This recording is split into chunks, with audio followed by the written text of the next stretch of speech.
Hello everyone! Welcome to Fanling! Dito pa ako unang tumira nung bago sa tapos ako.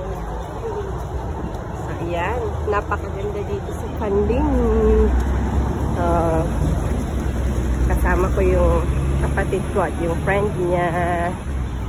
Pupunta kami sa strawberry farm. I-try ko mamaya kung makakaakyat ako dyan sa temple na yan. Napakaganda ng temple na yan, guys. So, tour ko kayo dito. Wow, ang bilis na tapos. Nung huling punta ko, ginagawa pa yan. Ngayon, building na. So, yung kulay blue na natatanaw nyo, yan ako dati nakatira sa blue na yan.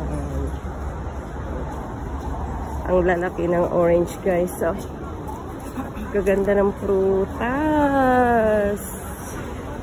Wow, ang daming prutas. Hi, Irish! Hello! Hi, Me! Dito kami ngayon sa Fanling. Isali mo ako sa dito. Well, dito ako unang tumira dati. Fanling. T-shirt lakas. May bubong. Ang lalakaran, di ka mababasa. Asawa ba si Roxanne? Si Roxanne ay bagong muklat pa lang. Ayan, ang aming park. Pwede naman siya. Diba nung huling punta natin yan, may bakod pa? Oh, may bago na naman dito sa Fanling. Oh, diba? So, tingnan nyo, guys. Dito ako tumatambay dati sa park na yan. Oh, yan ang aking dating tambayan. Napakalawak ng park dito. Tapos itong nilalakaran, magmula sa MTR, may bubong.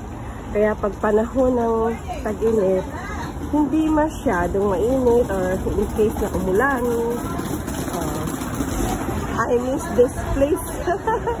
Namiss ko naman ang place na ito.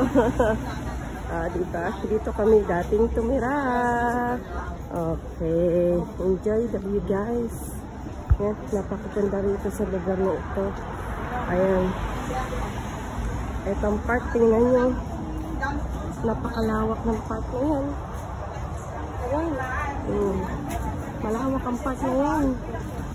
So, dyan ang ito dito sa puti-puti na to. Diyan kami tumatambay dati. At yung kulay green na yun, ang dati kong bahay.